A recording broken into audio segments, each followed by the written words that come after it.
3, 2, 1. How about we do it again? 6, 7, 4, 3, 2, 1. I think I followed it. Okay, let's try one more I time. definitely. Ready? I can move you.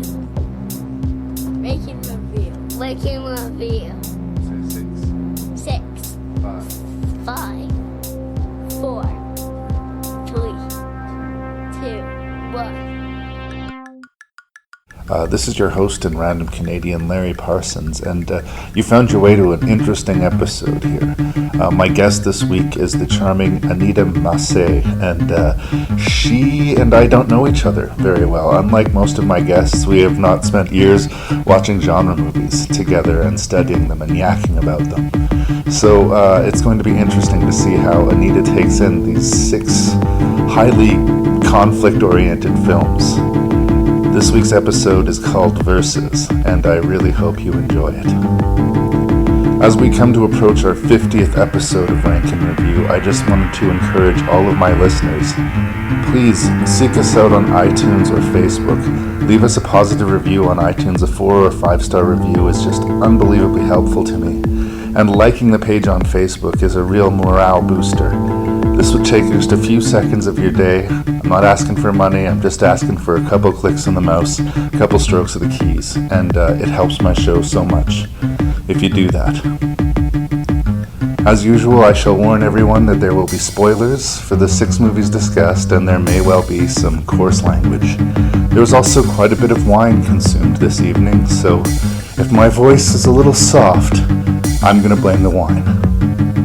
Thank you so much for your time, and enjoy episode 47 of Rank and Review. So here we are with the 47th episode of Rank and Review, and this is going to be an interesting episode because typically my guests I know quite well. I mean, it's not like we're complete strangers, Anita. We know each other, but I don't know enough of your background, and we don't have enough history watching movies together for me to have any idea of what your taste is. Never watched a movie with you. Yeah. So this game could not be possibly rigged. In other scenarios, like my buddies Matt or Lee or Jeremy, who I've known forever, they could try to rig the game. They could either try to guess what mine would be or deliberately, choose against mine to try and win a prize. Because if we do go 6 for 6, or we go 0 for 6, you're going to walk away with a prize tonight. Woo! Yeah! But I have with me in the garage Anita Massé. Yes. Did it. Got it right. Anita Massé. And sort of met her through mutual friends, but cool people. And cool people beget cool people, usually I find. And just random fate dictates that I catch you in my web, and we're going to do this podcast. And I gave you a big list of things to consider. What would your group of movies come from? And you interestingly selected Verses. Yes. So this is not another musical episode. No, these are showdowns. These are epic films of conflict. And in a lot of cases, sort of the cross-pollination of either properties or genres. So it'll be kind of interesting because I don't know if you'll have a stake in either fight, if you go in cheering for one or the other, if we're on the same page or not. But I guess that the safety net of us going into this as sort of new acquaintances is that I don't think at the end we'll be capable of having any kind of serious conflict because we'll be gentle and friendly and nice with each other. Whereas I will be be able to tell Jeremy that he's full of shit. I'm just going to be way nicer to you than I would ever be to him. You don't need to be. It's okay. It's the Versus episode. Yeah. So that's what I wanted to ask you about. What brought your eye to the Verses? Oh, God. I don't know. I always love just fight scenes. Like those episodes where they on the Discovery Channel or whatever, where they're like, what happened if, a great white shark versus a crocodile? Those kind of things. Yeah. I think they're so entertaining. And they go through all, like, the stats of each animal. And, yeah, it's super The chance fun. of this happening? Yeah. Impossible. But we're gonna dedicate 44 minutes of your life to figuring it out.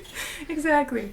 That's interesting. I do like the bare simplicity of it. I mean, we're not going to be bogged down too much in plot synopses here. Not at all. Not at all. Right? So I thought that was kind of an interesting grab. And just generally, we're at a friend of a friend's house, and I had the list of the podcast, and I was sort of recruiting while I was there. And we didn't sort of lock it in that night, but I could tell you were kind of interested in it. So how did I talk you into this, or did you talk yourself into it? Oh, gee. Oh, God. Well, I just like watching movies. And the chance to, actually critique a movie is something that's very new to me. So, I don't know. Something new? Yeah. Something worth a try? Yeah. And you seem like a nice guy, so... You can't get this wrong. That's what I want to stress with you. I mean, we will agree or disagree, but nothing that you will say will be wrong, even if I'm shaking my head or whatever. No. So, yeah. Well, let's get into it. I'm Okay. going to list off the movies we will be discussing. We have the oldest by far of the movies in this collection, King Kong versus Godzilla. I want to say 1964 was its original release date. Sometime in the 60s, we'll say. Yeah. Professional podcast we got running here. Humans versus Zombies, which is a very low micro-budget zombie movie based on a game that apparently university or college students are playing nowadays. Yes. I must have missed the boat on that one. Live action. Mm-hmm. I would have been nerdy enough to almost do that. Yeah, I think it would be pretty fun. Yeah, to yeah. do. Yeah. I mean, it would probably secure a life of celibacy, but we have the controversial in some way, mega-budget Cowboys and Aliens. Mm-hmm. This was not well received and did not make a big financial return. But it does have its defenders, so we'll discuss.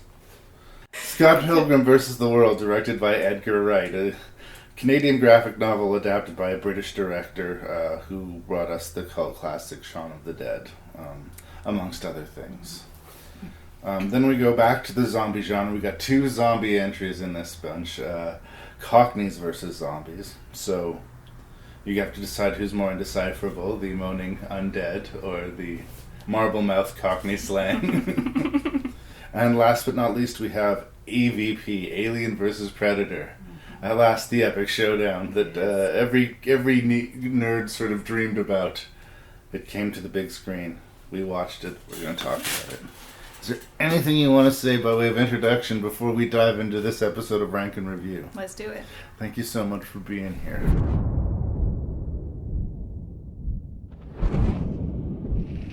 I'm sick of Godzilla. I want my own monster. Find me a monster fast. Send a wire. Immediately. A giant monster? He must be putting us on.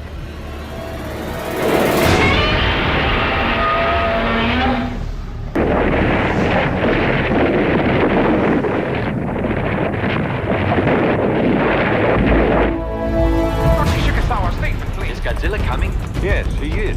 He is approaching. Quickly. Can we stop him? We must not panic. If there is one thing we cannot afford at this time, it is hysteria. The armed forces will defend Japan. King Kong is my responsibility.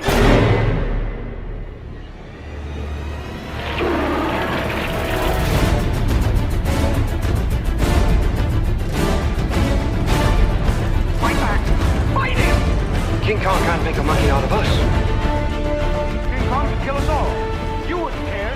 So, my introduction to the whole world of these Godzilla movies was being a young child and being the only person in the house who could understand how to work the time tape function on the VCR. Yeah. So I would mine the TV guides and anything that was airing at 2 a.m, even on the cable stations. It looked halfway interesting. I would time tape and record. And of course, this was the time where they were airing these old Godzilla movies, and as a kid. I was like, awesome, Godzilla versus Mothra, Godzilla versus whatever, Son of Godzilla. I'm totally going to tape that, and I'm going to build my week up to this moment of it being taped and having it there, watching it first thing in the morning. And sort of what happened to me when I was a kid, which is a very different experience than most people apparently, is similar to what happened to me when I sit down to watch King Kong versus Godzilla now in 2015, is that I'm underwhelmed. I'm just not impressed by the special effects. Even as a child, with my very willing suspension of disbelief, these are two guys in costumes going at it very clearly. I think there's one very micro beat moment where they have some stop motion animation, and of course my personal favorite, the superimposed squid, which is, in its own way kind of hilarious. But it's fascinating to me because this of the series of Godzilla movies in Japan, which were huge moneymakers, this was the third entry, and it was the most successful financially of the franchise. I believe it remains so as far as the rate of money spent towards money made. It's kind of amazing to me to think that people lined up around the block again and again to put down their $3 or whatever to watch this movie and be enthralled by the spectacle of it. I guess it's sort of that I grew up in a different age entirely to this, that these special effects don't necessarily feel sort of quaint and retro to me. They just feel kind of inadequate. Yeah. But I'm interested to hear your thoughts on this, and I wanted to ask specifically if you had someone you were cheering for, if you had a dog in this fight. Actually, I didn't. Well, no, okay. I have to say I was cheering for King Kong, just because he's a mammal. And anything reptilian or amphibian in this case, it's a mix. We're kind of not sure of what Godzilla is. It's the right answer, though. I'm totally a King Kong man over Godzilla man, too. And plus in the lore, at this point, Godzilla wasn't a hero figure yet. It wasn't until the later Versus movies where we started liking and cheering for Godzilla. Yeah. At this point, 3 movies in, this was actually a tonal shift. This movie was a lot wackier and more overtly funny than Godzilla had been in the films previous to it. Okay. Controversially, but the money returns sort of, answered all the questions. Right. But I am 100% a King Kong man. I saw the original King Kong, that stop-motion King Kong, when I was a very young kid, and it was 100% real to me. It did not feel artificial to me. Even though you can see the fingerprints on the clay models, there's just something amazing about the movie. Yeah. And I always loved King Kong. I always thought he got a raw deal. He was just a monkey being a monkey. Leave him alone. Exactly. He likes beautiful women. Yeah, like indeed. We could all get behind that to a certain degree. Totally. And he's got personality, and he's got a human sort of aspect to him, right? The simian-ness of him. Yeah. But I'm always going to be a King Kong man. And the presentation of it is really hard too. This version is dubbed, right? Yes. So you got the sort of mush mouth thing, and the artificial, just the fact that the movie is almost 40-some years old now. It's hard to take in. Did you find that an obstacle?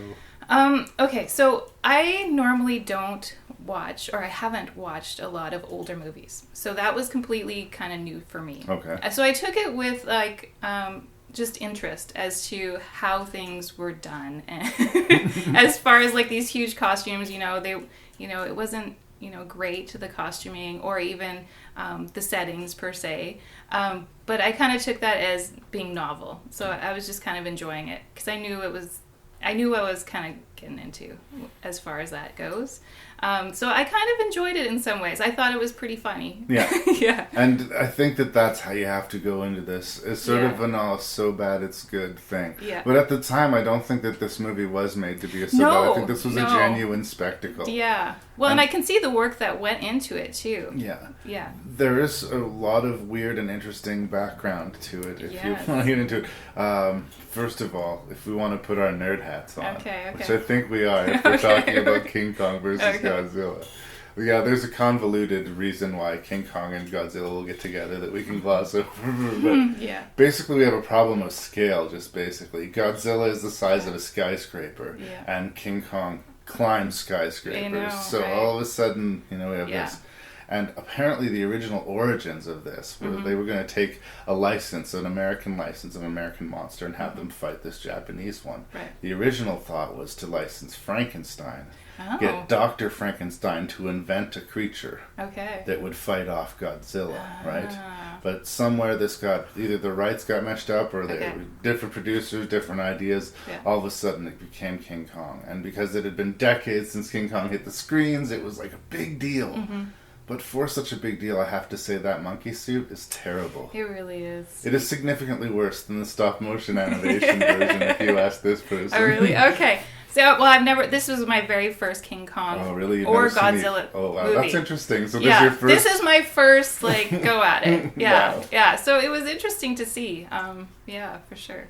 I have a fondness for King Kong, and especially like the original classic is. I do think a deserved classic, and it's one of the few movies of that era that I can watch and munch my popcorn and just get lost in. Okay. And it's not a film school to me. I'm not looking at technique. I'm not sort of lost in the aesthetic at all. I just get into this monster movie. That's awesome. And it's ridiculous, like especially like Triceratops or Brontosaurus or these. Well, we now know vegetarian dinosaurs are like picking people out of the water and swallowing them whole in this, right? It's amusing. Yeah. And there is an element of that to this too. I did want to make mention of this action scene because the last third of the movie is basically what deals with the fight. We get the verses there, but we need some sort of fake cataclysm. So this giant squid attack. And this less than enlightened portrayal of this tribal village. Yeah, that was a great scene. I have to say, I really love that. Yeah, the attack with King Kong fighting the squid. That was great. Yeah, so you get him in this movie. In the original one, you get the feeling like the tribes people are quite terrified of King Kong, and they offer him sacrifices regularly. Yes. In this one, it seems like he's like one of the boys. He's looking after this place. Yeah, totally. Yeah. So they definitely establish him as sort of a goofy good guy character. Yeah, for sure. But the squid effects, I think, are my favorite bits, like sort of quote effect sequence of the movie, because it's clearly just like footage of an actual squid, and then some really not so convincing animated tentacles that would grab people and some bad blue screen work. Yeah. But it's deeply charming in its own way really too. It really is. I understand why these have sort of like a cult popcorn movie with sort of audience to them, but I don't feel the need, at least at this point, and I'm a person who has a ridiculous movie collection that I need to go and meticulously hunt down all of the Godzilla movies. Right, yeah. And, you do get burned, right? Yeah. I think especially the Godzilla's franchise is pretty spotty. Okay. Yeah. I think for me, whether or not you're going to get into King Kong versus Godzilla is if you can either get into something nostalgic or get into something that's so bad it's good. Okay. Because I do not feel any emotional stakes. There's no characters that I invest in particularly. No. I would talk to you more about the cast, but I would just totally garble the names of these people, and most of them are retired at this point in their career now. Yeah. One thing that I did... I was just kind of thinking about the acting in this film, and I'm not sure if that's just kind of how it was in the 1960s, but it was kind of over the top. Like there was a few scenes where who was it? It was the girlfriend of one of the men. She was running, and Godzilla didn't even seem very close to her, but she was out of breath and fainting, and it was crazy. It was over the top a little bit. In this sort of period of cinema, there's like a late 50s, early 60s as you start to see the change, and we get sort of more traditional, quote, modern style acting. Okay. But they would recruit a lot of actors from the stage. Oh, okay. And it seemed like they would always be performing for the back of the room, like they didn't understand the film aesthetic that they were being recorded, and that we can do post on audio and stuff like that. Okay. And there was just sort of that aesthetic of the time. I think that there were certain people that spoke like they were given a newsreel, and I didn't give a time. My job is to come here and give exposition, and I'll be killed horribly. Yeah. My name was Smithy. Ah! Exactly. Yeah. This is not a movie that you can't think too deeply about, but I think we should discuss the fight. Okay, the fight. The fight. The scrap. There was a few kind of fights. But the main event fight, I think, at the end. Okay. Like, The title fight, the title match. Okay. King Kong versus Godzilla. Yes. Because for me, as a fan of King Kong, and by putting up with this not very good suit, as discussed, this is a one-way beating for a really, really long time. Until all of a sudden, spoilers, kids. Yes. He grabs hold of some electricity and he Frankensteins himself. Yes. Actually, now that I think about it, there we right? go. Yeah. And then all of a sudden, he becomes super powerful. Yeah. And it's more of a proper fight. Exactly. Yeah. But sure. I kind of felt little personal misgivings on King Kong being punked for so much of the fight. It's no fair. He was kind of a wuss. He really was just being ragdolled. And just, like, throwing rocks. Like, come on. Yeah. And, like, I guess I get it. I mean, they did make King Kong bigger, but, like, Godzilla's got magical powers, and he breathes fire. And, I know. Like, he's a veteran at this point. Yeah. He Like, really King took Kong's him a down. monkey who just likes to hang out in the wilderness. And he's kind of bummed out there's no other big monkeys anymore. He's kind of lonely, right? Yeah, I know. Yeah. Well, there was one scene in the end fight that I was like, oh yeah, where King Kong, I think he picks up a tree and he shoves it down Down his Godzilla's throat. throat. I was like, oh yes, that's plunger. awesome. It's a plunger move. I was like, oh yeah, that's what I'm talking about. That's a good one. All in all, I can't get enthusiastic about this movie, but Okay. I mean, if you're in the right mood, if you can make a drinking game out of it, I will sort of shruggingly endorse it, as is what it is movie. It really is, yeah. I actually overall I kind of liked the movie. I liked just seeing. I guess I like to see the comparison between the movies of this time and today. Just even how the Japanese per se were handling this whole situation of these two monsters coming together in Tokyo. By pouring gasoline in the rivers and stuff like that. I just I was like, what? It would That's sort of go awesome. from scene to people drastically overreacting to the situation to other scenes of people drastically underreacting to the situation. Which is, again, kind of amusing. Yeah, it really was. Is there anything else you want to say about King Kong and Godzilla? Nope, that's good. I've played the games. I've prepared without conscious knowledge of my fate. This is it. I've had wet dreams about this day. I'm a hunter. And I'll be damned if I'm ever gonna be the hunted.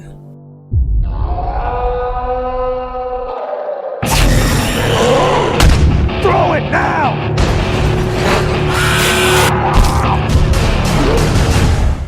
I guess it does kind of represent a form of personal vindication for me.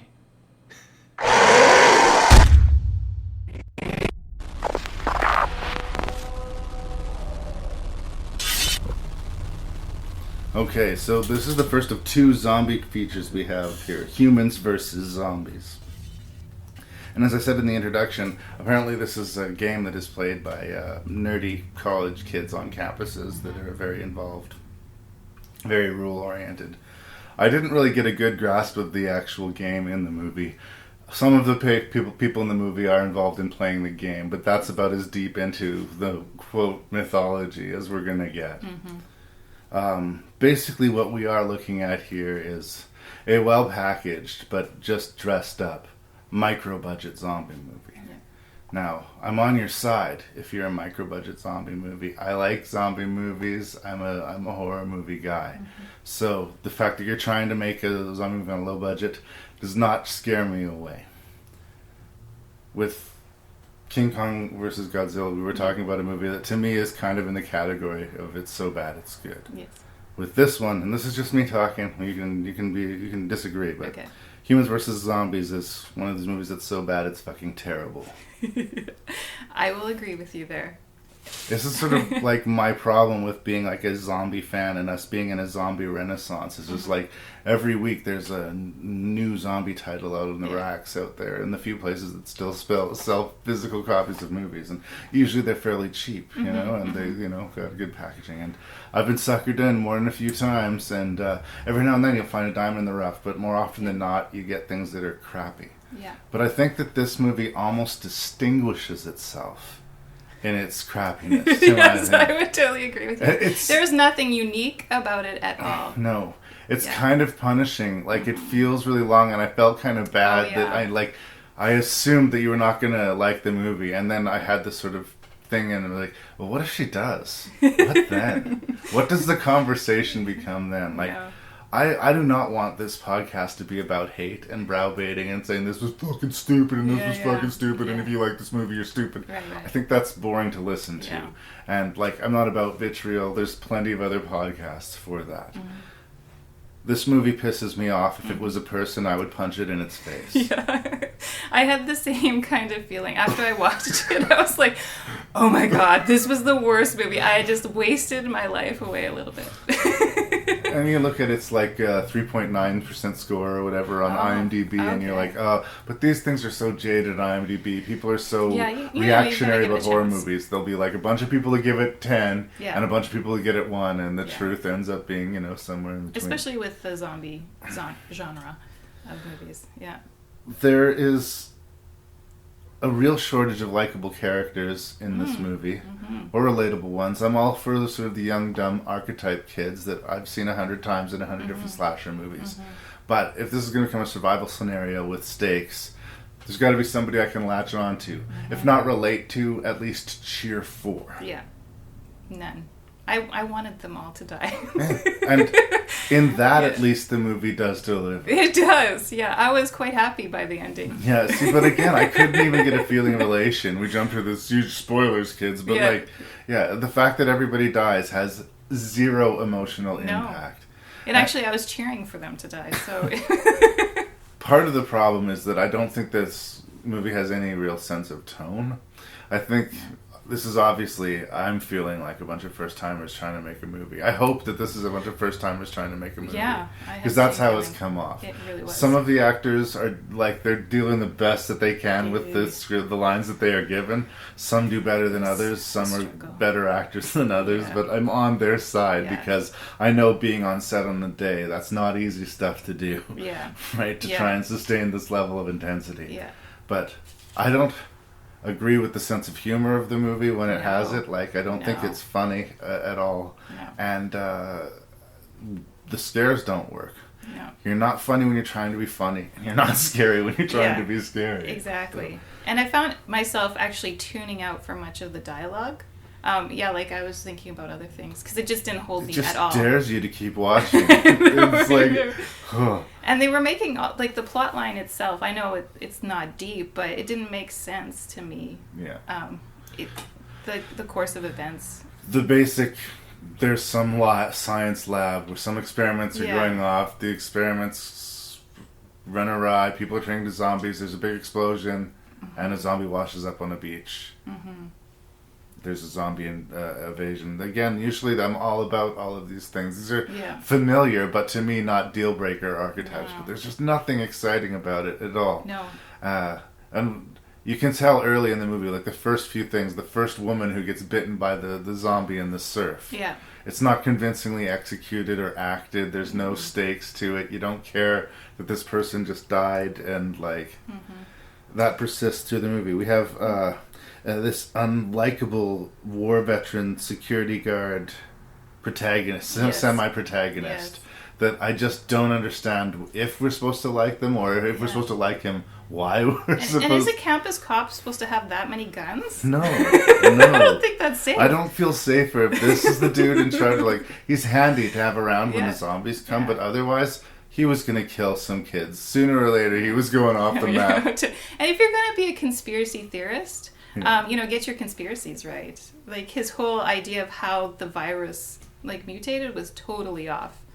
I don't know if you looked into this at all, but his whole idea that the virus was transferred, he brought in ants and how, there's he said a virus that controls their mind and all this kind of stuff. What it actually is a fungus.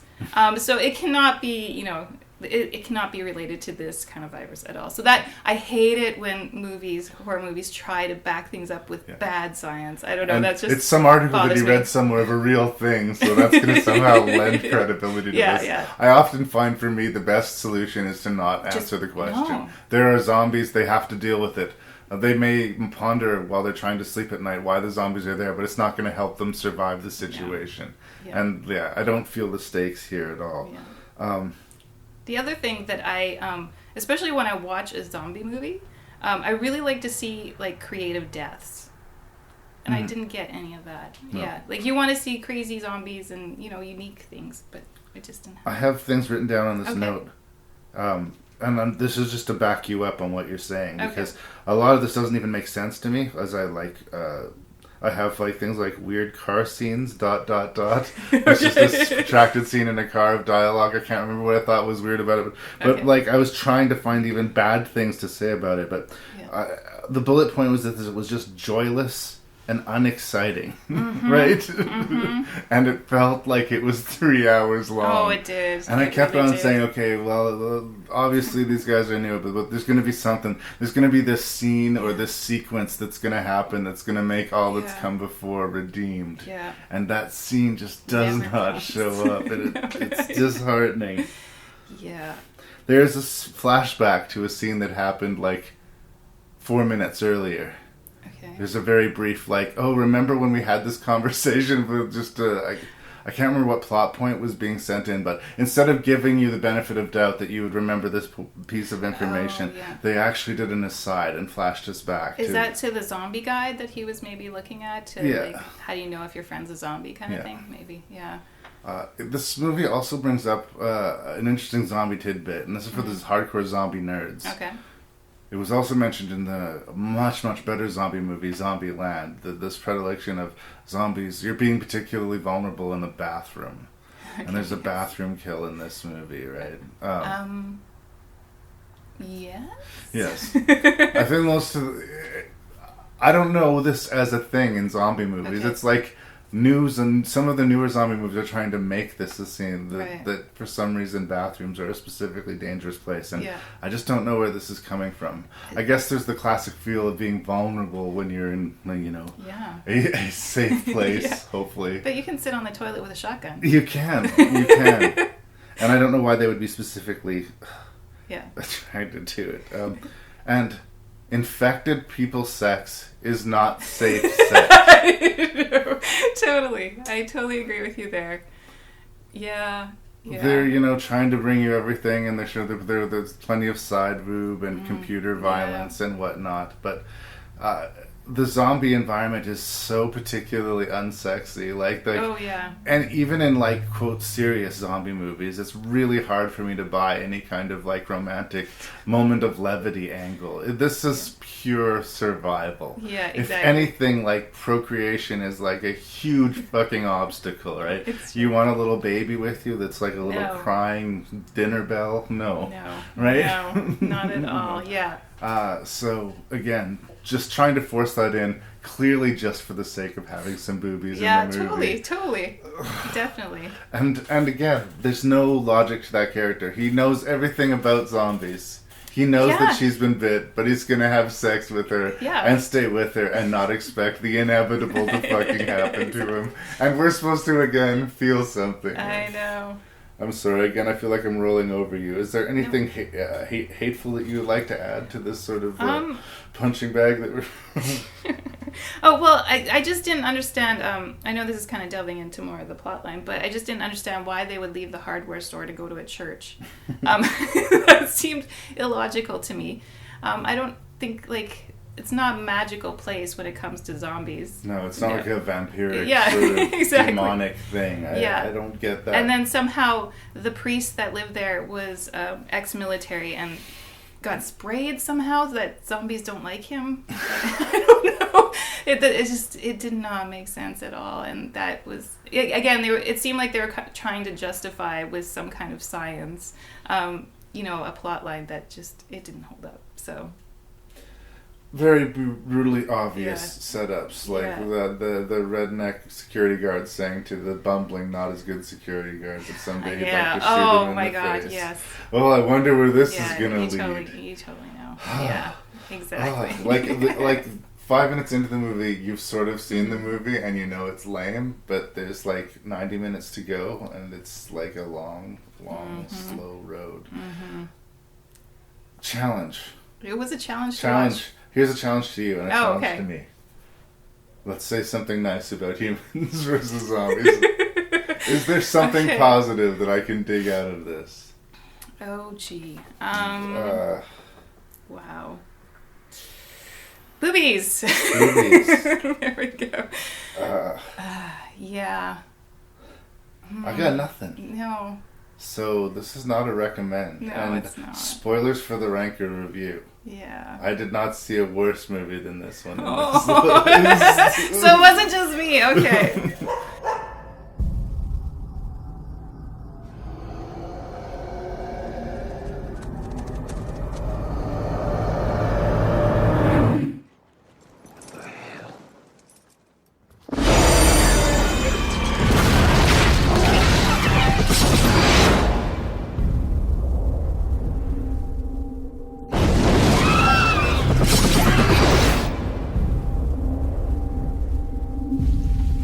Is it demons? Why are you asking me?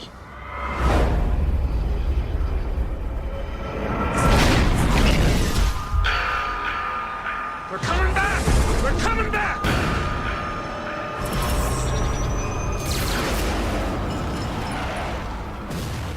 Okay, another movie based off of another graphic novels. Now I know this isn't technically Cowboys versus Aliens, but let's be real, it is. It's called Cowboys and Aliens. A clever mix with Cowboys and Indians, as it were. The interesting thing about this movie is that it's from Jon Favreau, who was hot off of directing the first 2 Iron Man movies for Marvel, which did big business and were well received. Action spectaculars. So here he is going to follow this up, and he's got James Bond, and he's got Han Solo, and he's got Olivia Wilde from House, this sort of creepily attractive and yet someone must feed her woman.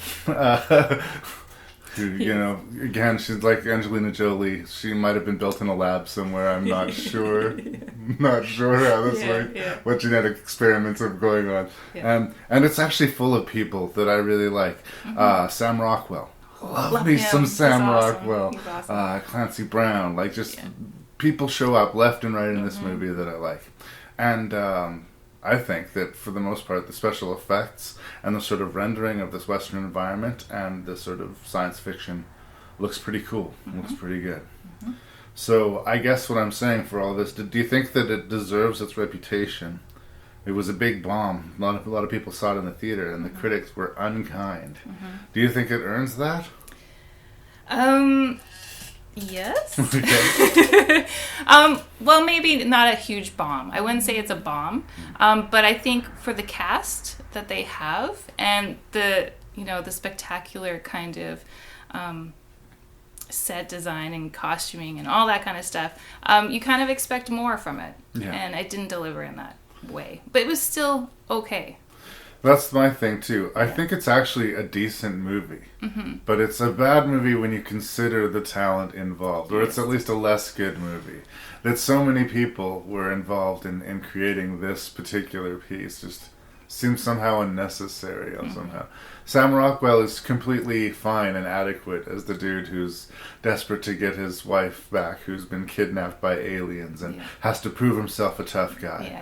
But it didn't need to be Sam Rockwell playing that role. Not. And this didn't need to be a $200 million budget. I know period pieces can be expensive, but, you know, Harrison Ford's not cheap.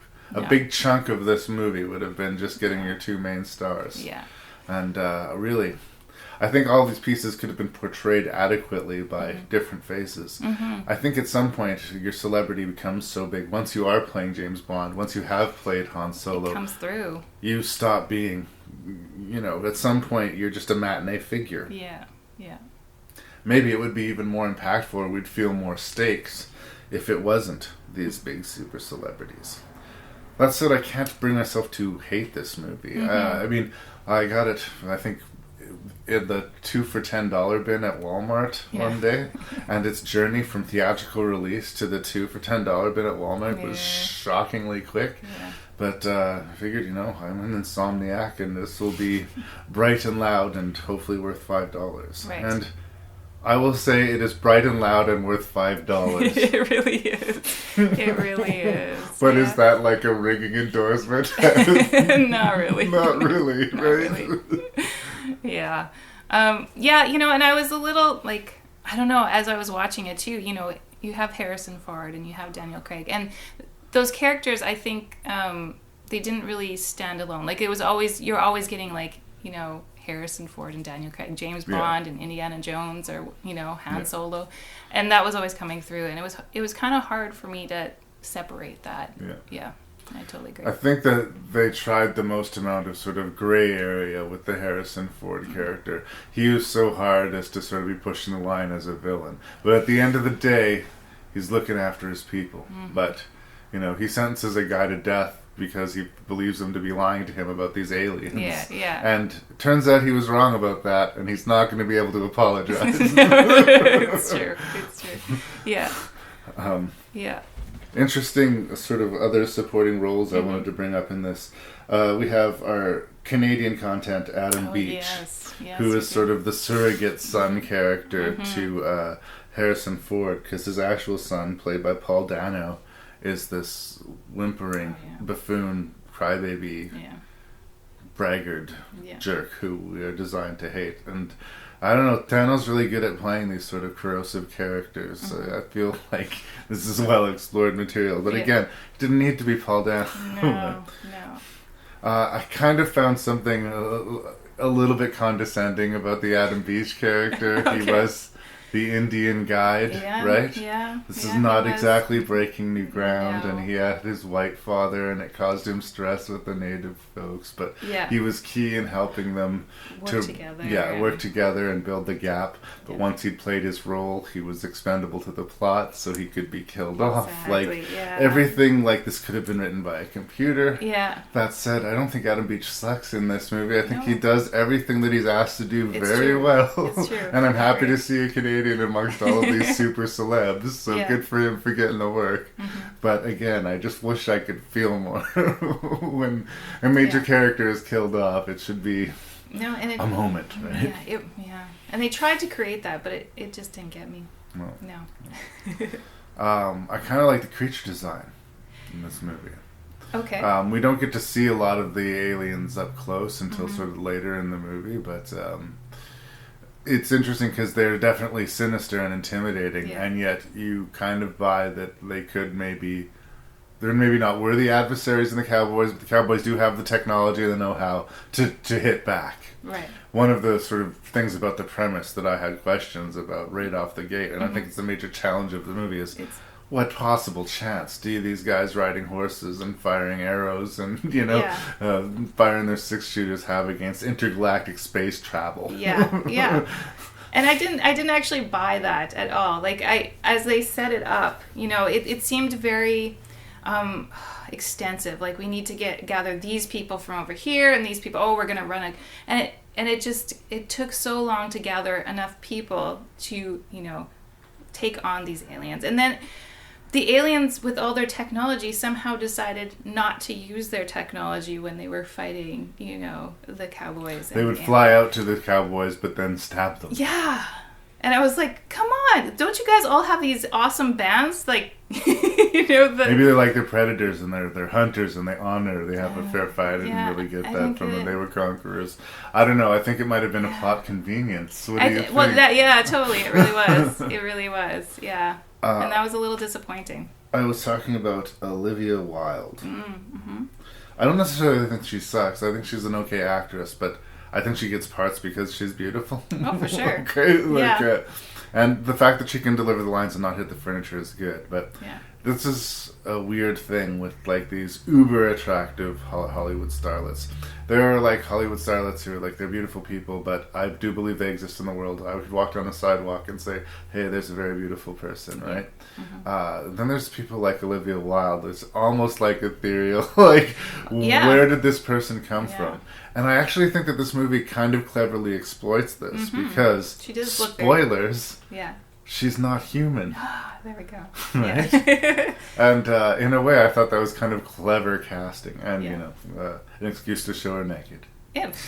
Well, that was another thing. Okay. And that was the other thing. Like, there didn't need to be that whole, semi-love relationship going on in this movie. I didn't feel like it was required at all. I always come off as such a big dumb man, but if you listen to this podcast, I agree with you almost all of the time. Yeah. Whenever there's like a relationship that's not sort of semi-essential to the plot. Yeah. Even sometimes when it is. I remember talking about it in The Terminator. That some of the least interesting scenes in the Terminator movie are Linda Hamilton hooking up with Michael Biehn. Right. But at least in The Terminator, that's a plot point. Yeah. She needs to be impregnated with the savior of tomorrow. That needs to happen, Exactly. right? It's not like Humans versus Zombies where there's a sex scene because it's dictated that we need to have a sex scene in this movie for some freaking reason, right? But yeah, in this one, it's more a revelatory scene when she shows up because she shouldn't be alive. Yeah. I think that this is an entertainment on the level of like your superficial exploding stuff movies like Independence Day or that ilk, the big blockbuster explosion ilk. I think that part of the reason this movie didn't make a lot of money is because they spent too much money making it. I think they probably could have halved the budget with just toning down the cast a little bit and maybe cutting one action sequence out of the fray. Keep it lean, keep it mean, and maybe it would have been a fun surprise hit, but it was almost like it was so big it had to fail, this movie, Jon Favreau was just becoming a hit machine, and everything he touched was gold, and his hubris must be punished. That's right. I was a little disappointed in the actual aliens. I wanted something a little bit more spectacular. And I didn't get that either. They are unmistakably CG, I will say that. But I did find them intimidating. When you got to the up close, you were like, ugh, hands up, right? Yeah. And that's kind of what you want, I guess. But they just didn't seem unique enough to me. Like, when you think of, aliens and predators, those are great characters. They really put a lot of thought into what their really creatures were. And I just felt that these were lacking. And I do definitely agree with that. I think much more attention and much more love was put into the Western world. You can't help but smile when the dude drops his drawers and starts squatting in the river while he's talking to his fellow friends. Yeah, exactly. In such a casual way, They kind of embraced the rough Western genre. For sure. But in a way that's grounded in reality because it's something they can research and they can actually put their hands to. Yeah. Whereas the aliens is a much less tangible thing. And watch the movie or don't. That's where I land on this. Yeah. Well, I just wanted to add one more thing. I also felt that this movie was almost like divided in a way. Like, I super loved the beginning part of this movie, and then I felt like the end part of it kind of drew on a little too long for me. So, like, I could vote, beginning part super awesome, end part a little disappointing. Yeah. I think this is pretty easy. We gotta go get our people. Oh, we found the alien base. Oh, we've teamed up with the natives. Oh, we found where they're keeping our people. Oh, we come out victorious. Yeah. But it's oversimplifying it too, because there's some good boo moments. There's some good reveal scenes. Oh, there was some like really great comedic parts in this. Yeah. It holds your attention, like it does. Pop some popcorn, whatever. Lesbians.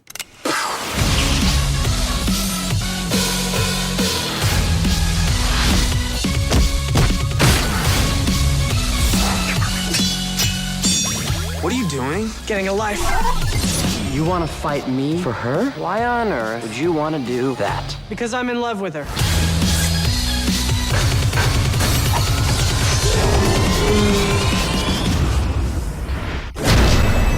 Scott Pilgrim versus the world. Maybe next time we don't date the girl with 11 evil ex-boyfriends. 7. Oh, that's not that bad. So Edgar Wright, as a director, as far as I'm concerned, has nothing to prove. I am super happy with Shaun of the Dead. I didn't like Hot Fuzz as much as everybody else, but I liked it. And I liked World's End, And so here we are, Scott Pilgrim versus the world, an interesting product, and sort of him finally getting his hands on a lot of money to make a real spectacle. You could tell that he was capable of the spectacle, and he did great things with the minimal budgets in the past. But now he's got some green to play with, and he uses it effectively. Scott Pilgrim versus the world is unarguably, I think, like a pretty visually impressive movie. How you take it in, or how much these references mean to you, how deeply you are into the comic book. I will confess, I've never read one panel of the Scott Pilgrim. This is my introduction to it, and apparently there are some major differences in nerdverse, we'll say. But it's interesting because the nerds seem to love Scott Pilgrim versus the World. Yeah. But much like Cowboys versus Aliens, financially this was a devastating hit. They poured a lot of money, and I don't know if people were just sick of seeing Michael Cera, or if it was because it was just released in the wrong date against some bad competition, but it floundered brutally in the box office. And I am here to add to the voice of the choir of people to say, that is a shame, because it is an epic entertainment. I love this movie, I have to say. It's obviously the most different of genre movie that we have of this list of movies. You'd be hard pressed to call it a horror movie, but it is sort of fantastic. Yeah, for sure. Yeah. It's based on a graphic novel about a kid living in Toronto who was licking his wounds after a bad breakup, and in a maybe not so smart relationship, an innocent relationship with a high school girl with the memorable name of Knives Chow. Yes, I love Knives. I just think she's a wonderful character. She Then totally you do is. just fall in love with Knives. Oh, you totally do. Yeah. And then he is also starts romancing this girl that he had a dream about with this bright purple hair. He sees her, and with the connection in the dream, feels he must pursue. But she comes with some pretty serious baggage. She has a lot of baggage. In the form of the 7 evil exes. Yes. Which he must face. Yes. I'm going to let you finish, or at least I'm going to let you start. But okay. I just want to say, the first time I sat down to watch Scott Pilgrim versus the World, having no sort of background in the comic book or anything like that, I didn't really fully understand what it was I was sitting down to watch. Okay. And for the first almost 25 minutes, half an hour of the movie, you're looking at a sort of reminiscent of John Hughes, maybe Juno-esque romantic comedy full of a lot of sort of quirky characters doing quirky, funny things, familiar. And I remember settling into this, this will be fine, this will be nice, I can watch this movie and sort of forget it as I watch it. Right. And then, all of a sudden, the movie just kicks into high gear. The first X shows up, and you are treated to this bizarre dance spectacle fight scene. Yeah. And the movie just pulls out all the plugs, all the time forwards, and you realize you're watching something where everything is on the table. Anything can happen at any moment, and will, and hang on, because it's going to be crazy. And it is, and it's epically entertaining, and it's a hard thing to measure, and I don't think at any point do they drop the ball. No. So I think the cat's out of the bag, that I'm a big fan. Yes. But I brought you to here to see what you think. Okay. So, Scott Pilgrim versus the World, much like Cowboys and Aliens, huge bomb. Does it deserve it? Oh, God, no. I loved this movie. I was like a kid in a candy store when I was watching it. You know, my eyes get big and I'm like sitting on the edge of my sofa. And I love this movie. And I've watched it quite a few times, I have to admit. And it's one of those movies that I don't mind watching over and over and over again. Like, the movie clips along pretty good. So it's one of those things where you can watch over and over again and be like, oh, I didn't notice that. Yeah. And there's such, there's those little details that I think that they put into the plot line that relates back to the comic books or whatever, that if you are a super fan, you're picking up on all these little things, and I think that really brings it out for you as well. Yeah. You really get the feeling like there was an uncompromised vision. Like, I know that apparently in the original story, he does end up with knives instead of... Okay. Well, Knives, actually, she's way more awesome than Ramona, but that's a fairly significant change that doesn't end... It is. Well, at least it ends up ambiguous. He and Ramona are in an uncertain place, but they're walking a path together. Exactly. Yeah. Right. And I think that's a more comfortable ending than him dating this high school girl. Who's inexplicably cool and has a heart as big as all outdoors. I know, right? But she's still a high school kid, right? It's true. Yeah. So, Michael Cera.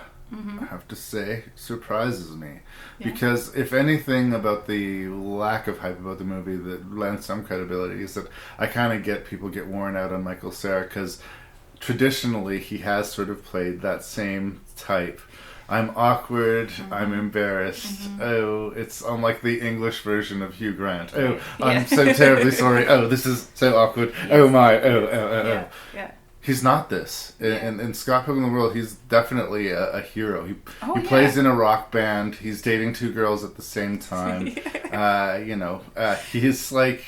And he owns it pretty well. Like, for this lanky, skinny, nerdy-looking kid, like, all of a sudden you believe that he would have 2 girlfriends. Yeah. You know? Well, he's kind of the hero that you in some ways you kind of don't like because of those qualities, I think. He's awesome at playing the guitar. He's got all these great qualities. But at the same time, he is flawed. And you kind of think, you're kind of acting like a jerk right now. Yeah, but he's like, it's this weird dude thing. I don't know what it is. The same thing with High Fidelity and John Cusack. Yeah. That character, ostensibly, huge prick. Yeah. But we like him. I know.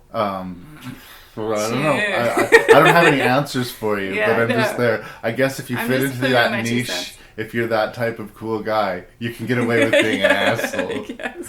This is we just like poked a hole in the fabric of existence here, but if you're cool enough, you can get away with being an asshole. That's right. Apparently. Yeah.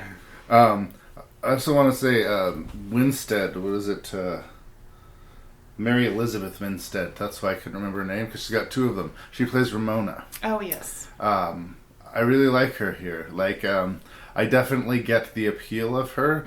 I might not fully understand, after the 3rd or 4th X shows up. Well, is he still fighting? Yeah. Like, I think it's the dream. The fact that he has that connection. He saw her in a dream, so he feels like he's got to be committed to all the way. But his fights get increasingly brutal. And a surprisingly good turn. I got to, again, shout out for the Canadian content. Brandon Routh. Guys had a sort of a rocky path. I think he's been successful. He's constantly working, but his Superman movie didn't do particularly well, and a couple of the films that he's led have not done well. But I really liked him as the super powerful vegan. Because vegans are so good that they can't be punched because they're just better than the rest of everyone else. I love that. It's priceless. It's so great. Strangely strong performance. It's like the character is really one-dimensional and smug, but it's played well. Oh, totally. Yeah. And the same will be said, I would say, for Chris Evans or Captain America. This is a movie star who's really in love with himself. Like you. Yeah. I love all the X's. They're awesome. Yeah. Like I would be hard pressed to pick a favorite. And there's 7. Yeah, I know. I mean, Jason Schwartzman's sort of the big bad, and I guess that would be the default if you had to pick one, but they're all great. Yeah. I do have a least favorite X. Okay. And it would be Matthew Patel. Oh, yeah? The first guy. Yeah. Because of how strange he is. He's really strange. Yeah. But it's great because he's counted as an X even though they were in grade 5 and they hung out a couple of times. Exactly. But he's still this huge important thing psychologically to him. Yeah. The other thing that we haven't really talked about is that the fights are sort of staged in a very video game style. When the victor is victorious, the vanquished explodes into coins. I'm assuming some of this stuff is reference to actual video games, but I was not a huge video gamer at the time, so I didn't really get all the direct references. But that's the great, clever thing about the movies. The references are there, but they're also serving a purpose within you understand it as an effect or an affectation of the movie. Exactly. You don't have to say, oh, that's from Double Dragon or whatever they're referencing in a given scene. Exactly. So you're not dependent on this history to be impressed by just the velocity and the ferocity of the movie. For sure. Yeah, I totally agree with you there. Because I'm not a video gamer at all. Yeah. But no problem getting through it and understanding all those. They're little things that are connected to video games, but you don't need to know the background of where they come from. Yeah, so that was great. I want to ask you about the character. I can't remember the name of the character, but he's played by Kieran Culkin. The gay friend. He really shined out for me in this movie. He was one of my favorite characters. He's a very funny, likable character. Yeah, but there's this thing that movies do. Okay. where characters are just basically defined by their sexuality. Yes, okay. And I do think it's guilty of that. I mean, he's fine, and it's a positive portrayal. There's no judgment of his lifestyle, and he's cool with it, and everybody's cool with it. It's not an issue. Yeah. But he does seem to, in some way or another, in every scene announce, "Oh, by the way, I'm gay." Yes, and you're right. That doesn't bother me. Again, I'm not trying to come off as homophobic. Yeah. But to add another layer to this, almost always when you see this character portrayed and in this way, it's a straight actor playing a gay actor. Yes. And having worked as an actor, I gotta tell you, there is no shortage of gay actors out there in the world. And I always find it so interesting that they, oh no, we'll cast this against type. Like, right? why? Why cast a big gay dude? Then you could lose half of that dialogue and we would just sort of see it in his mannerisms and who he was. There's something about that. And this is me looking really hard to find something to complain about. And it's not even a complaint, because I gotta say, I like Culkin in this role, and I like the character. Like, I do enjoy him, but I do also call it guilty of sort of being a familiar element in a movie that's just full of newness. Yes, it really is. Yeah, and I totally agree with you there. But I really like the relationship that the two have. They're roommates, and they obviously care about each other, and they're he's always giving advice, and I don't know, I just like their relationship in general and how free and open it is. So I liked it. So what did you think of the climax of the movie? Okay. It's a triple climax in a lot of ways. It's an orgy climax or something like that. Because we have basically two and then a sort of false confrontation. We have Scott Pilgrim discovering the power of love and using that to fight for Ramona and being vanquished. Yes. And then we have Scott Pilgrim finding the power of self-respect, using that to fight his way to Ramona and becoming successful. And then the wild card scene. And I'm just going to put this out there. I'm not saying it's good or bad. It just sort of struck me as odd. He has to face off against himself. Yes. It's like there's going to be this one more fight at the end of it. Yeah. And they clear the room. I have to do this myself. And the girls go outside and they're waiting for calamity to ensue. Yeah.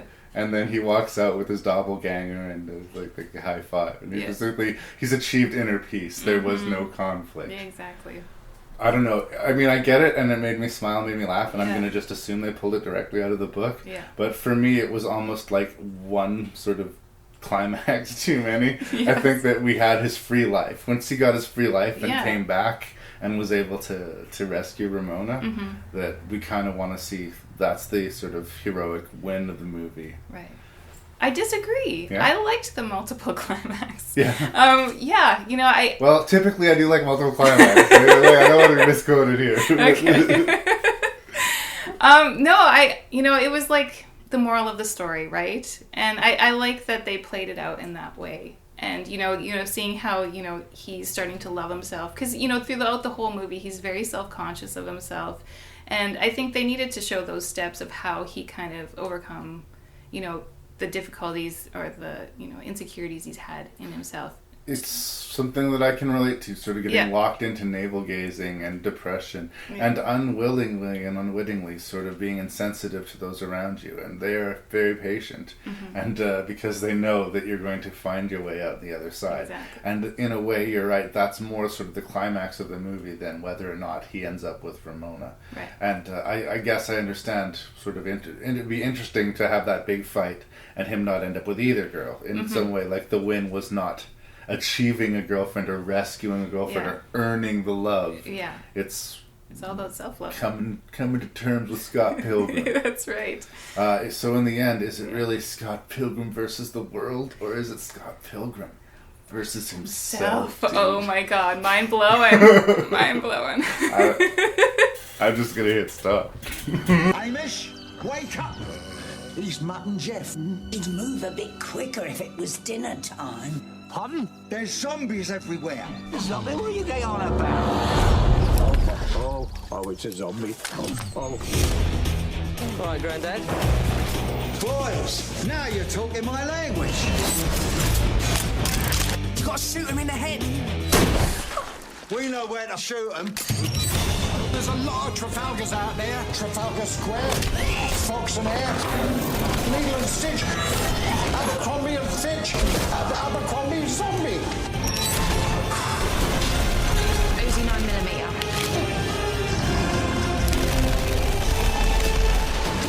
Oh, that was really sad, man.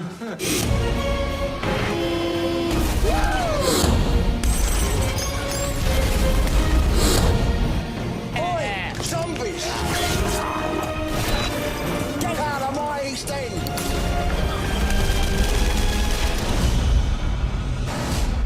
He's not gonna make it. Okay, so here comes our second zombie movie. I think that this one acquits itself significantly better than the first. That said, if this was in a different list of movies or a different list of zombie movies, I wonder how high it would rank. But again, this is another case clearly of a very micro-budget zombie movie. I think they had a little bit of money to play with, but not a whole ton. But that has a much better understanding of what it is as a zombie movie. This is a zom-com.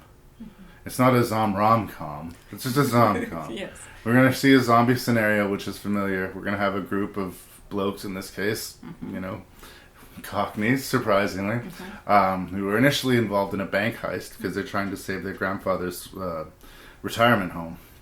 But that gets interrupted by the zombie apocalypse. And it goes from, we got to get Granddaddy some money, is we just got to go get and save Granddaddy. The movie moves fairly fast. I think that the actors, for the most part, are dealing with a slightly better script, yes. But just generally are better on their game. I still think that it has some creaks and moans as far as like the execution. Some of the special effects are very CG for my liking. But if we're going to look at it on a list that contains movies like Humans vs. Zombies, yes. This is brilliant by contrast. Yes. In of itself, I think it is adequate. But I am more than willing to hear a second opinion. So. Okay. Actually, I really liked this movie. Nice. And I don't know if it's because I had no, expectations at all of it. I kind of thought before I even put it in that it was going to be terrible. Right. So my mind, I really liked it. I thought it was funny. I liked the plot line. I thought the dialogue and the characters were awesome. And I really think it took like a kind of unique spin on the zombie plot in some ways.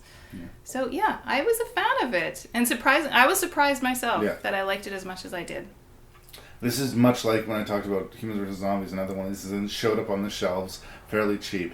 I gave it a little bit more serious look because it's a British film. It's not, from some TV movie or some label never heard of, right? Mm-hmm. I think that I like sort of again, this is sort of true of most zombie movies, the initial stages where the outbreak is just starting to happen, but people haven't caught on yet. Yeah. And particularly sort of the revelation of the tomb or whatever it is that's dug up. The plague pit. Yeah. Yes. The two guys go inside and there's a bunch of bestial bones, and the first zombie we see is like barely functioning. It's like this. It's a skeletal, dirty. Yeah, I had some problems rod with puppet thing. Yeah, with that.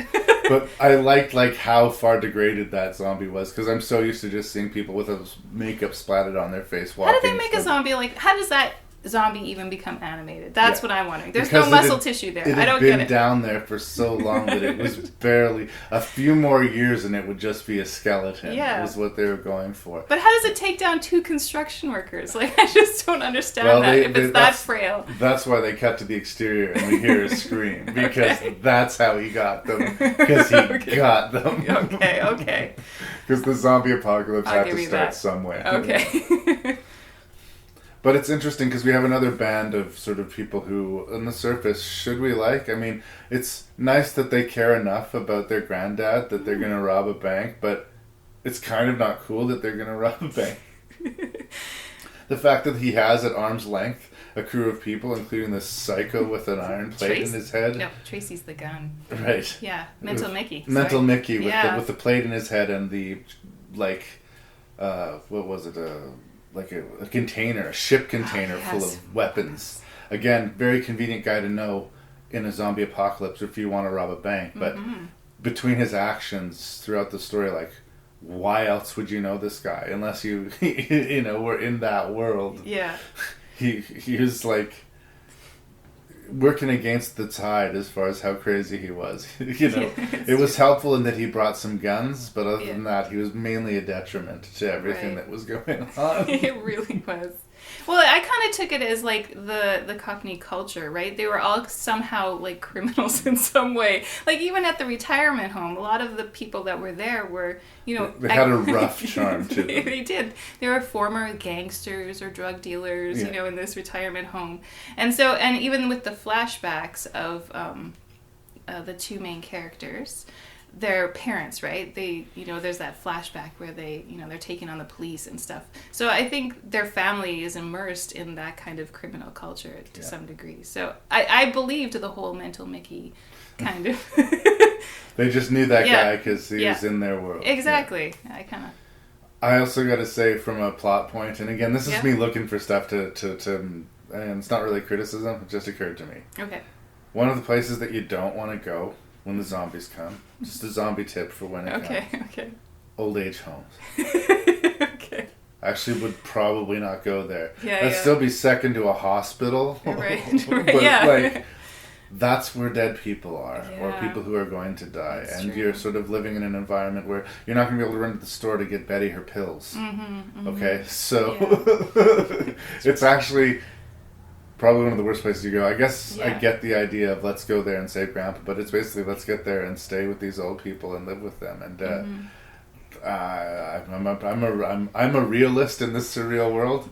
I'm sorry, those old folks are not going to last very long in this in the new world order. It's true, but it's this movie was all about family ties as well and how strong they were in their family, and there was no way that they could have left those people. Whatever flaws they have aside to the left and right, they were fiercely loyal to their own people. Exactly.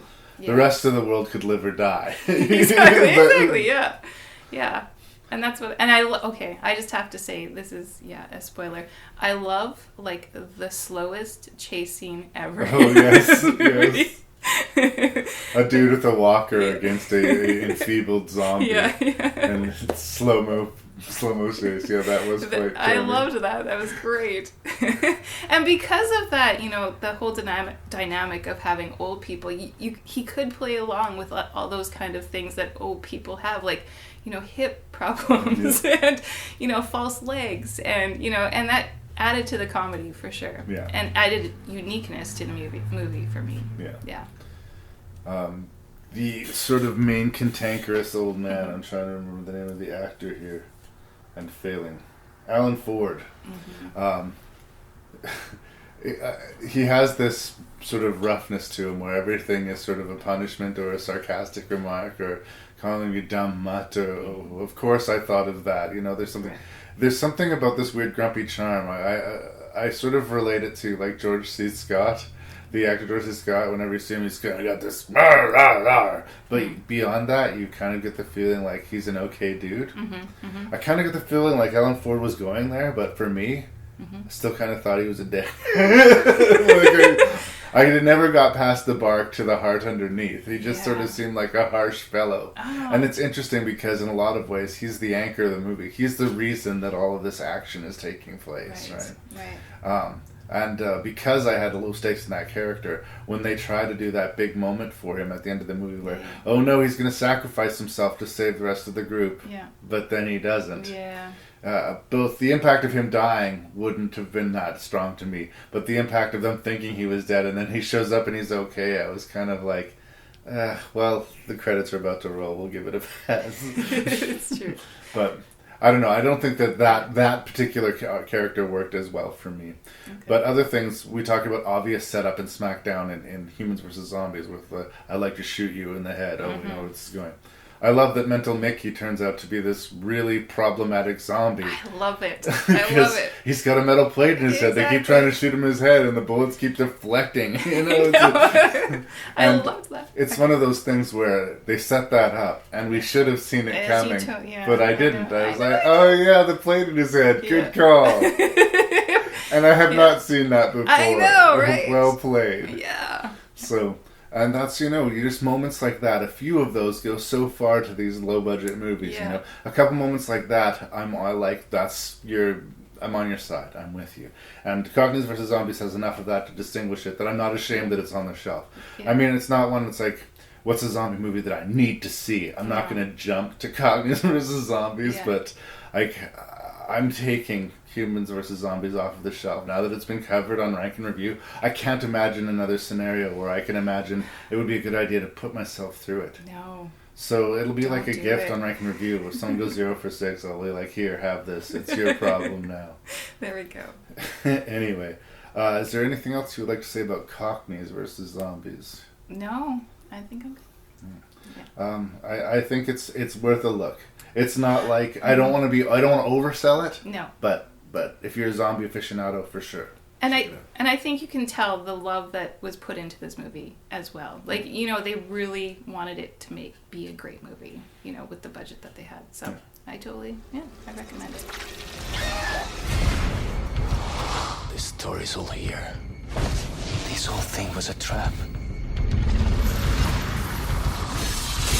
They're not hunting us. We're in the middle of a war.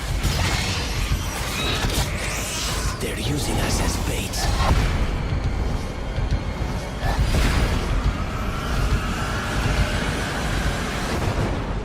You're ugly! Son of a...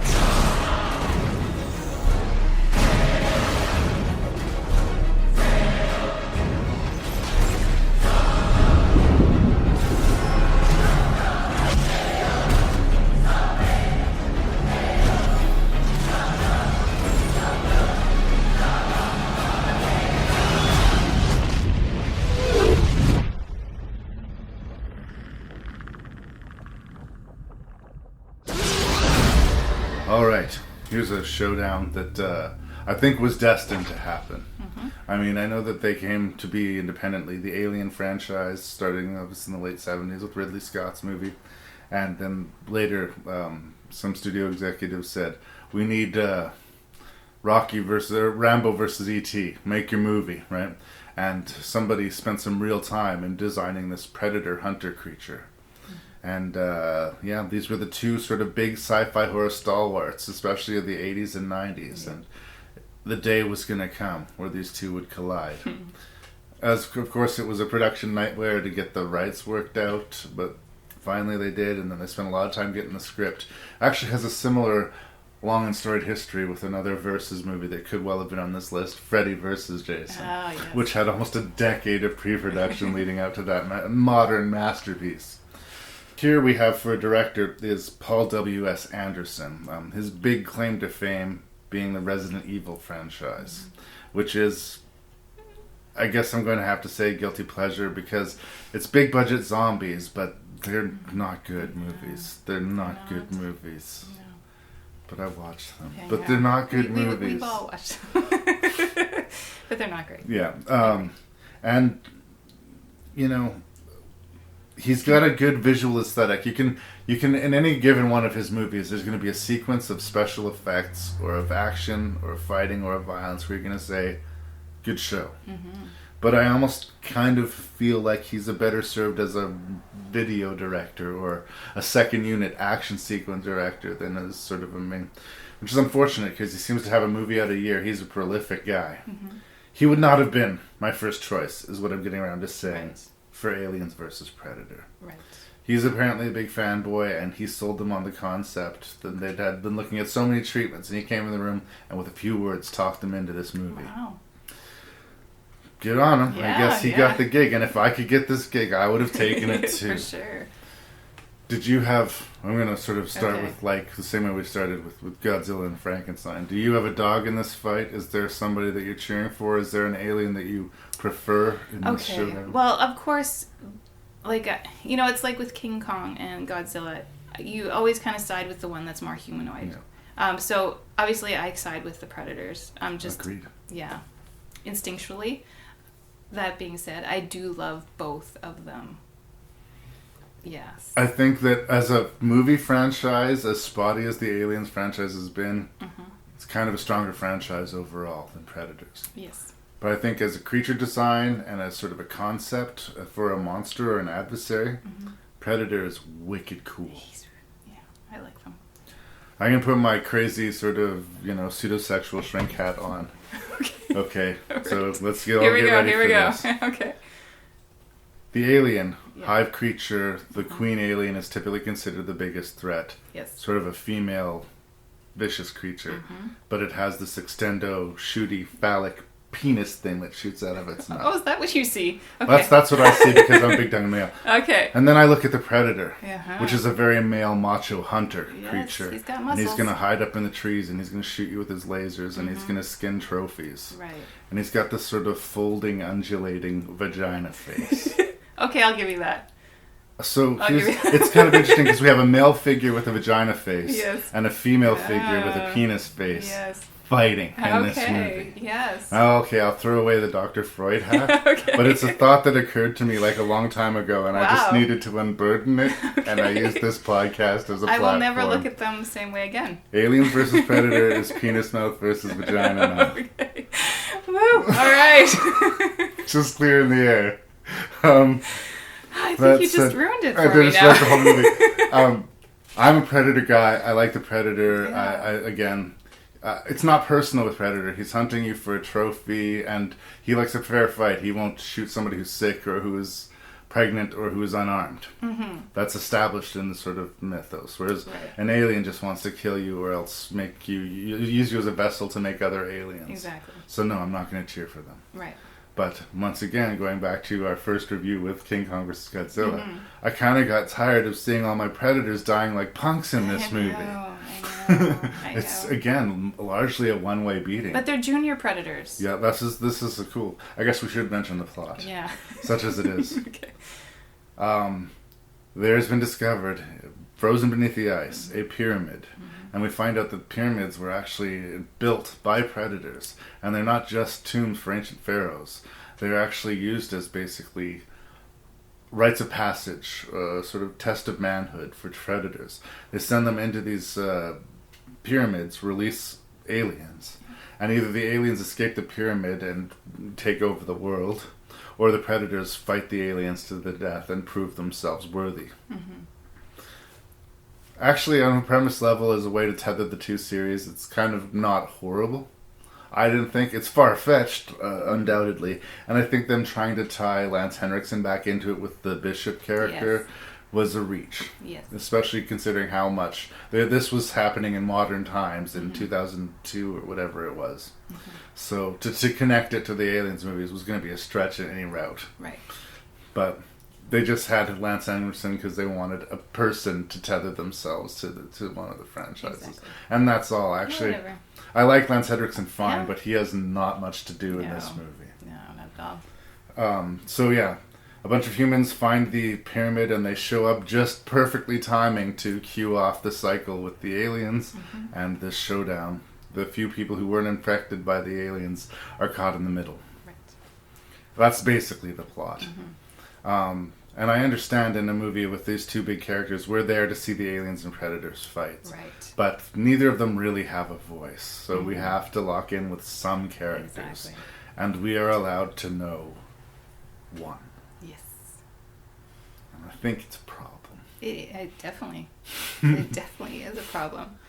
And I'm actually I'm gonna backtrack a little bit. Go. Into the setting that they chose for this, which is Earth. Yeah. And I understand that because they don't have voices, you kind of want that human aspect in there, right? Yeah. However, with previous movies, like I think it was Predators, right, where humans were actually criminals sent to the Predator planet. Yeah.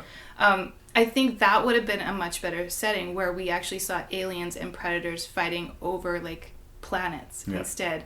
Very different setting, and for some reason, there could be humans there investigating a new planet as well. That's the thing, because you like the idea of seeing the alien homeworld or the predator homeworld or whatever that would be, but what would that movie be? I mean, like maybe you could make some masterful art piece where we no humans fit into it and we just sort of take it in, but Shit, that would be an ambitious, impressive thing to try and pull off. It's true. And Paul W.S. Anderson does not have that in him. You know? But you know, Predators in this movie too, they truly try to bring out the whole culture aspect of it. Yeah. And you know, because of that, you know, they could, you know, take some, I don't know, try and work it that way. I don't know. I do feel like if there's a war going on between humans and aliens and predators, that there could be a way that you could talk to the predators. Yeah. There might be some form of table where you could sit at and maybe work out a treaty or borderlands or whatever. Yeah, exactly. There's no conversation to be had with the aliens. It's true that. All they have to say is... It's true. And that makes them scary. Well, but it also makes them sort of one note. Going to my Freddy vs. Jason analogy, the aliens kind of fill in the Jason role. Jason doesn't speak, so Freddy has to do all the talking. And, the Predator is given much more personality. But much like the humans that we have involved in this system, we are allowed to get to know one. Yes. The others die like punks. They really do. And, that's one thing that got me too. Like, in the plot, they're gathering all these scientists to go investigate this pyramid. And so you have these great minds, right? Yeah. They don't ever get to do what their special is. They don't actually even talk about what their specialty is, per Half se. of that tomb was there to drill a hole in the ice. Yeah. And when they got there, there was a hole drilled for them. Exactly. Like, that was the plot point in the movie. They didn't even need to go there. No. At all. Well, they didn't know they didn't need to go there till they got there, to be fair. But still, once they were there, we might as well, I guess my crew can go. Yeah, exactly. You know? Exactly. Do we still get paid for this gig? Well, and the chemical engineer that was in this movie, he needed a soil sample to date the pyramid. Yeah. He didn't need to go down there and die. No, someone could get that for him. Exactly. Yeah.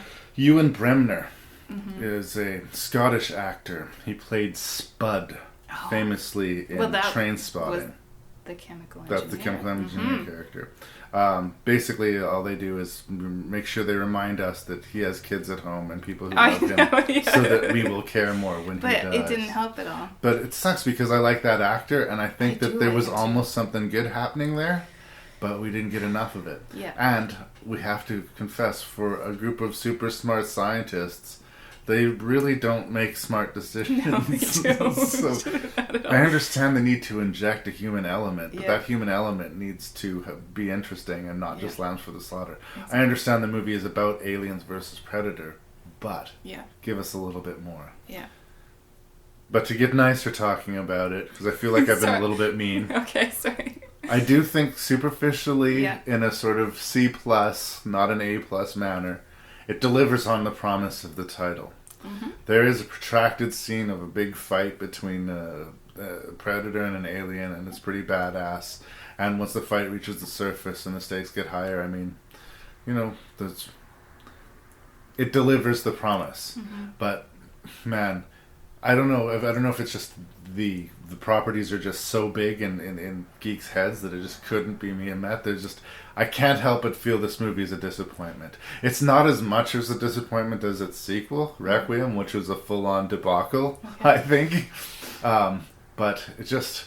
when I was a kid, I read comic books, you know, Alien Earthworlds and Alien vs. Predator, all these Dark Horse comic books that you couldn't even do, and a lot of them involved characters that were subsequently killed off in movies, but that were way more interesting and way more diverse and way richer in character than this. Yes. And I guess I'm just saying I'm disappointed that it took this much time and this much effort and this much care, because it looks good, and the pyramid set and the predators and the aliens, brilliantly rendered. Yeah, I agree. It's good, but it could have been fantastic. And that's the sort of thing where it gets frustrating, where you see, like, this is an okay movie, but it's so close to being a really good one. Well, even the fight scenes alone, where I think they could have been a lot more creative. It seemed like a lot of even the human deaths were, you know, off screen. Yeah. You know, you didn't see... I wanted more gore. I wanted more gore and unique deaths. And I just didn't get that. Yeah. And I was disappointed. It's even with the chest bursting scene, we know that the aliens are going to burst out of their chest, and the movie knows that we know, so that we're not even privy to it. No. And there is something weird about the life cycle of the alien. In the first movie, it seems to at least take a few days for the alien to go from baby alien to full size. It's quick, But it's not. This really seems like it pops out of their chest, and then within a few minutes is fully grown. Yes. But again, these are sort of nerdy. What part of the Enterprise would the warp drive be located in? And if I want to get into that minutia, I do want to say I go into this movie wanting to like it, and I give it like a moderate pass. But again, it's hurt by what it could have been more than by what it is in some ways. I totally agree with you there. Yeah, I was a little disappointed. Anything else you want to say about Aliens vs. Predator? I do have one more thing that I want to say. This is just me trying to think that they could have made this better. And even if they did choose Earth as their setting, they even have that flashback to a much better fight in the movie where they have the predators at the top of the pyramid and all these aliens swarming towards them. And I was like, I want to see that movie. Why not the predators trying to stop an alien invasion in ancient Egypt? I know. That was the movie I wanted to see. Bring it. Apocalypto meets Aliens versus Predator. Let's see it.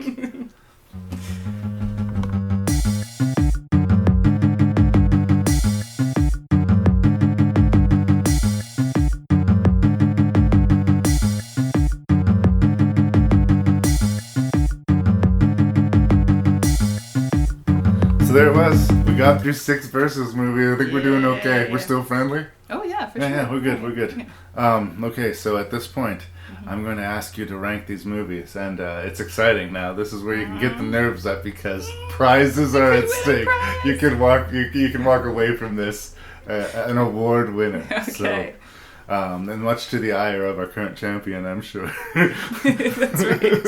Okay. So I'm fascinated to hear. Okay. What was your least favorite of these movies and why? Well, I don't think this is a big surprise. It's Humans versus Zombies. What? I know. Do I really need to explain why at this point? Because it sucks ass. Yeah, pretty much. Yes. Fair enough. Okay. I'll continue on with number 5. I actually put Aliens versus Predators there. Oh, wow. Yeah, it just... plot, I felt, was a little too weak for me, and the fight scenes just didn't bring it. I wanted more fight and more gore. Okay. Yeah. And then after that, number 4 was Cowboys versus Aliens. Okay. Because it was a little bit stronger in plot, yeah, I just had to put it there. I don't know. I have no really great reason. Right. Okay, number 3 was King Kong versus Godzilla. I found it very entertaining. Wow, I'm impressed that it made it to the top half of your list. I know.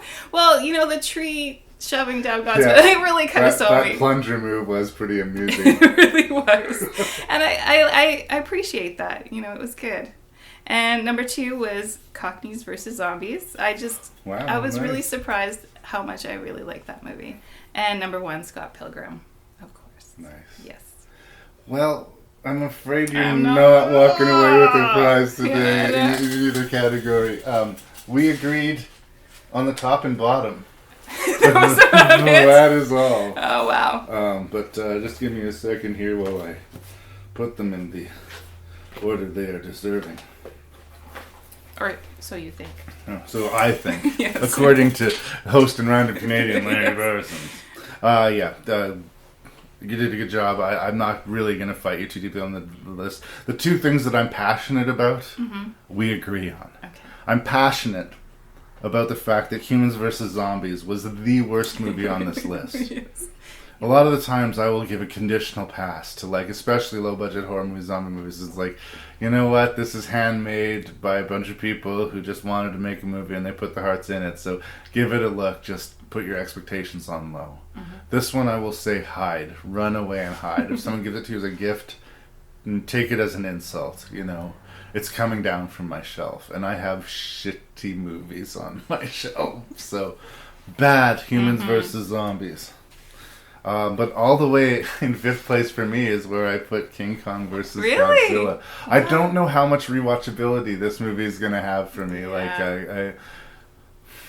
King Kong is not rendered particularly well, and he's my boy. He's one of my big creatures that I loved, and he won the fight, arguably, I think, in the end. Although he got I thought it was more of a tie. he got the shit kicked out of him for a while, then he got superpowers for some reason, and then blasted Godzilla away. And last we see, Godzilla just vanishes, and last we see, King Kong's alive and well swimming to the open sea for some reason. Anyway, I don't know. It's an is what it is movie, like I said. If you're wanting to make a drinking game out of it, or if you're wanting to, pop some popcorn and so bad it's good, goofy night, for sure. But as like a serious movie, I don't know. I think that time has not been completely kind to it in my humble opinion. Okay. Now we get further controversial. Oh my god. Because all the way in 4th place is Cockneys versus Zombies. Oh, I totally disagree. I mean, it's a fun, charming zombie movie, but we live in an age where zomcoms like this come out regularly, and a few fun scenes and moments aside, it doesn't stand out from the crowd loudly. There's other better zombie movies than this, but there are far worse. So it's worth a look. It's worth a look. And I would rather watch that Cockneys vs. Zombies 3 times in a row, uninterrupted, than watch Humans vs. Zombies again once. At the risk of overstatement, I'm not a fan of Humans vs. Zombies. All the way in 3rd place, I put Aliens vs. Predator. Okay. Maybe this is my little kid fanboy because I do love both franchises independently so much, and that I wanted this movie to be good.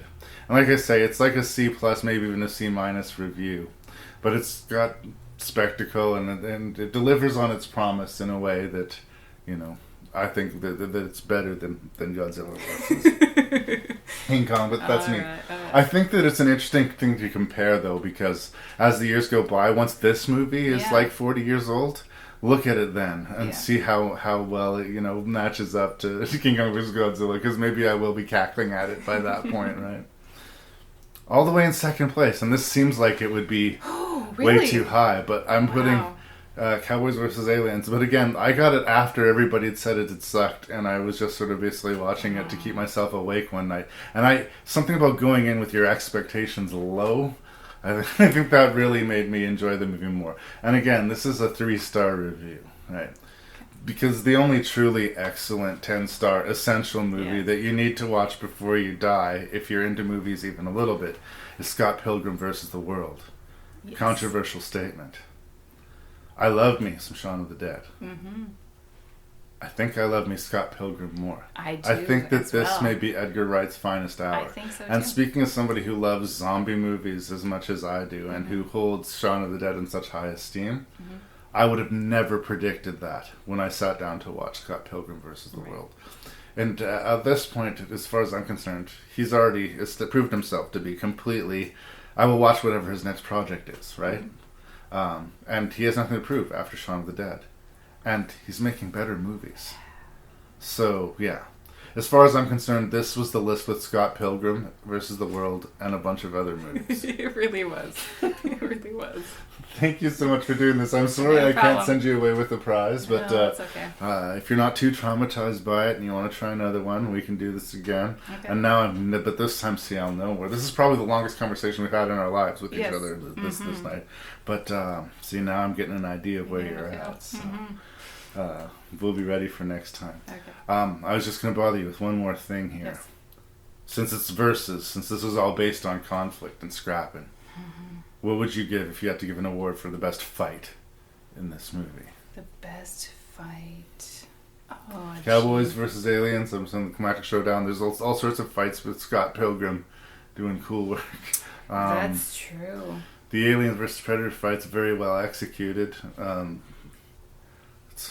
Again, at that point, absolutely. I don't mean to rush you. I'm just sort of going through the names, but you see, you're the guest, so the ball is in your court. Even if I disagree with it, this will be a Jerry Award-winning movie. So if you say that Cockney versus Zombies is the best fight, then I just gotta eat that. You just gotta eat that. And if Demi Moore is a Jerry Award-winning actress. Yeah. Well, it was for worst performance, to be fair. I do have a special place in my heart for Mental Mickey with the grenade in his mouth. Yeah. I do. The final dispatchment of Mental Mickey? Yes. Finally just have to just blow his shit up. Yes. I don't know. Yeah, right. I'm going to go with that. Cockneys vs. Zombies is a Jerry Award-winning film. That's the level of power you wield when you come to rank and review. Okay. Thank you so much, Anita. Thank you.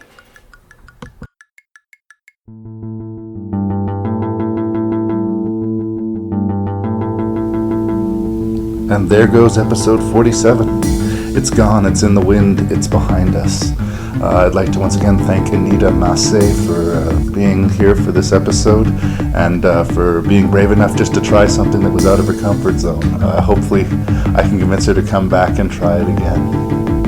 And hopefully I can convince my listeners to please like the Facebook page, please give a positive review on iTunes. Please find another movie geek in your life, tell them about the podcast, spread the word so we get more ears listening to this show. This is your host and random Canadian, Larry Parsons. Thank you guys so much for supporting Rank and Review.